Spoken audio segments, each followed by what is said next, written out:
જય માન દાદા, જય વેલનાથ। શું કોળી તથા ઠાકોર સમાજ માર ખાવા માટે જન્મ લીધો છે? ઓલ્યા ગૃહમંત્રી એટલે કે હર્ષ સંઘવી કાયદાની ફાયદાની વાતો કરે છે। ગુજરાતની અંદર કાયદો કેટલી કથિત હાલતમાં છે એ આ હર્ષ સંઘવીને ખબર જ નહીં હોય શું?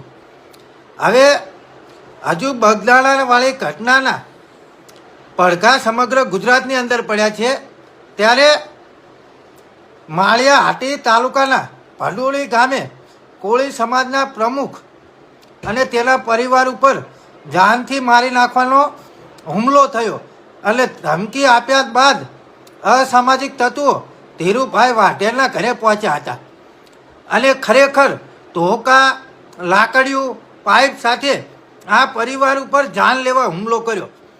એટલે ઓલા હર્ષ સંઘવી ગૃહમંત્રી એવું કહે છે કે કાયદામાં રહેશો તો ફાયદામાં રહેશો। શું ખરેખર કાયદો ગુજરાતની અંદર છે જ નહીં?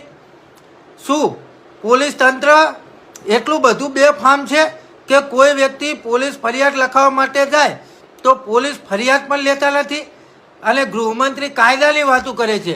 શું આવો છે ગુજરાતનો કાયદો?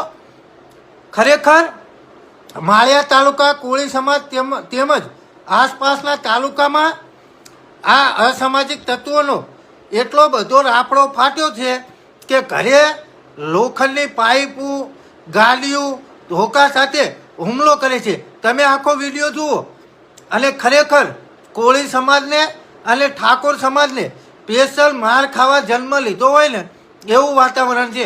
આખો વિડીયો જુઓ અને બને એટલો વિડીયો આગળ શેર કરો ને એમ છતાં પોલીસ એફઆઈઆર નથી પાડતી અને અલ્લાહ ગલ્લા બતાવી રહી છે પોલીસ। તો આ શું પોલીસ તંત્ર કરી રહી છે એ પણ ધ્યાનથી જુઓ અને બને એટલો મિત્રો વિડીયો આગળ શેર કરો।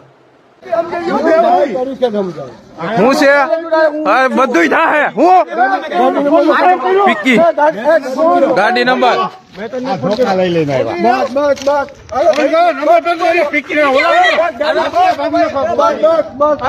મારી નો અંદર બેઠો પિક્કી નો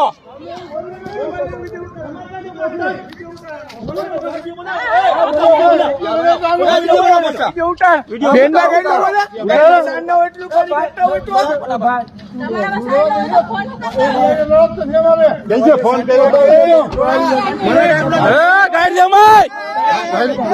તારી માનો ભોસડો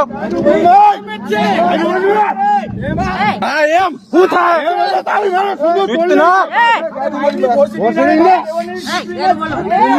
બુરો હોય કે બુરો ફોન 112 માં કરો। 112 માં ફોન કર્યો છે।